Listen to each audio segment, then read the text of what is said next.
القصة بتتكلم عن الظلم، ثمن الظلم. يلا نبدأ على بركة الله. السلام عليكم ورحمة الله وبركاته. أنا ليلى عايشة مع سليم جوزي في مكان قديم، في إحدى الأماكن القديمة. أتكلم عن سليم جوزي، بيعاملني معاملة أشد القسوة والظلم وعدم الاحترام والتقدير. ورغم كده اتحملت كل حاجة.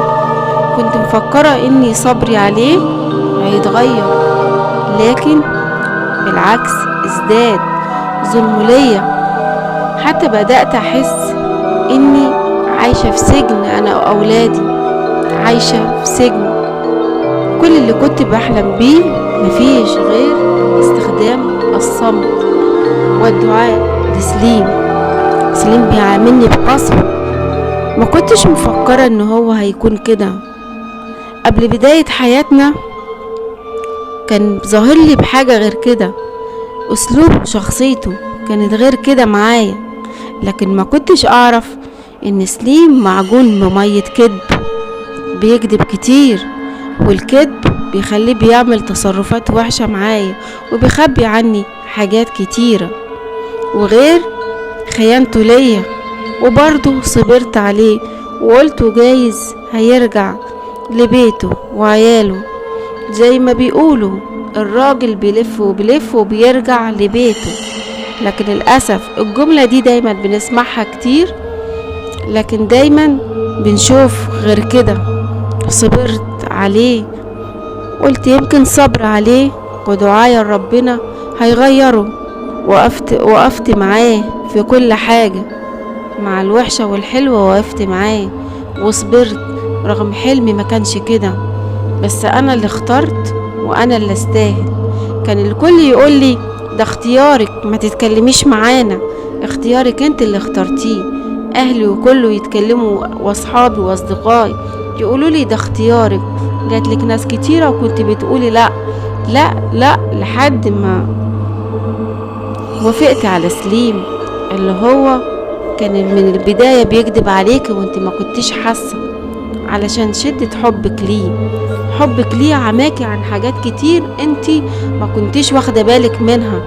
وبعد كده اكتشفت الحقيقة بعد العشرة معاه، شفتيه على حقيقته. يا ترى هتعملي ايه؟ هعمل ايه؟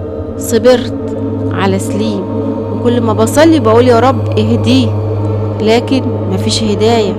بطلب من الأولاد صغيرين، احنا بنيجي نصلي وهو ما بيصليش، نفضل نصلي وندعيله. حاجات كتير بشوفها قدامي بيخبيها عني. الراجل لما بيخش بيته معاه فلوس بيدي مراته مصاريفها، وهو ما بيعملش كده، بالعكس بيخبي الفلوس عني وياخدها ويخرج بره، معرفش هو بيصرفها فين. بقول ربنا هيهديه، ان شاء الله ربنا يهديه. لما كنت بشكي لامي تقولي اصبري عليه، ما تخربيش بيتك، واصبر. لحد ما حسيت ان الدنيا سودا قدامي، اهانة وشتومة. كنت لما بروح عند اهله وانا معاه كان بيهني، بيخليني في وسط هدومي من الكسوف، واصبر واقول ربنا يسامحه، ربنا يسامحه، جايز في يوم من الايام هيتغير مع دعاية. لما كلمت في مرة واحد يعرف ربنا وقلت له اعمل ايه، انا عايزة انفصل، عايزة اتطلق. قال لي لا، ده ما ينفعش، دي عشرة واولادك، هتودي اولادك فين وهتصرف عليهم منين؟ استحمليه، اللي تاخديه منه احسن من اي حد تاني ياخده منه وصرف على اولاده. رغم ما باخد ايه، اللي باخده بخبيه، بيرجع بياخده تاني. يعرف المكان اللي بخبي فيه، بيرجع ياخده تاني ويطلع يصرف على اصحابه وعلى المشروبات اللي بيشربها. هو طبعا بيشرب وياخد حاجات وحشة. وغير الخيانة، ما هو دايما معروف اللي احنا نعرفه، الكذب بيولد الخيانة. الانسان الكذاب طبعا لازم يكون فيه خيانة.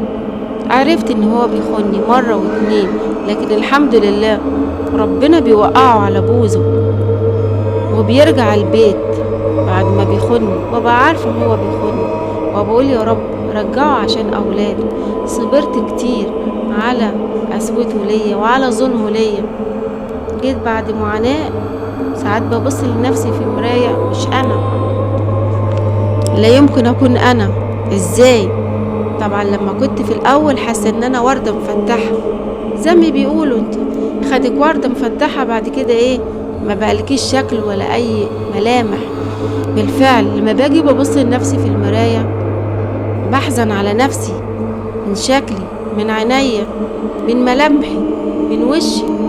حسيت اني مش انا، بالفعل مش انا. طب اعمل ايه؟ انا كده تعبت وكفايه عليا كده تعب. طب هستحمل لحد امتى؟ هصبر لحد امتى؟ انا تعبت.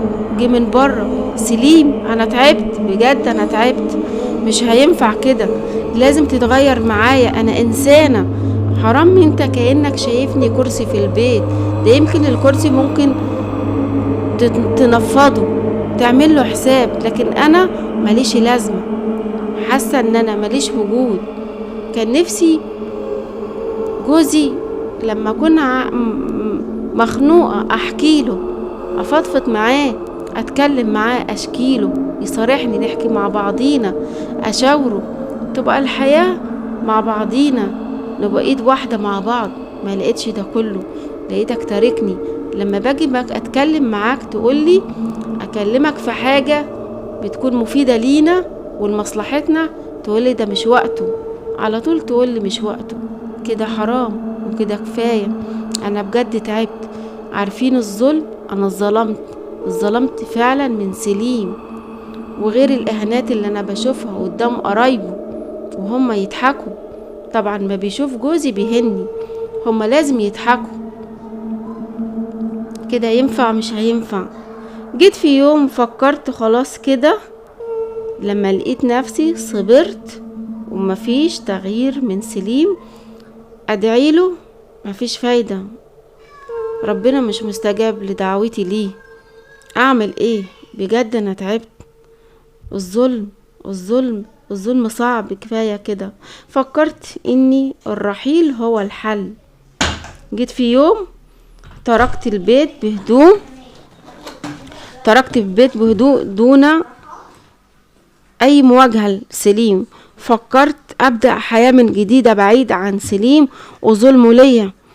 هو حاليا بقى وحيد لوحده، ما يسمعش غير سواء صدى ظلمه وعايش لوحده. وانا مشيت ان انا لازم اعمل لنفسي حياة جديدة بعيد عن الظلم.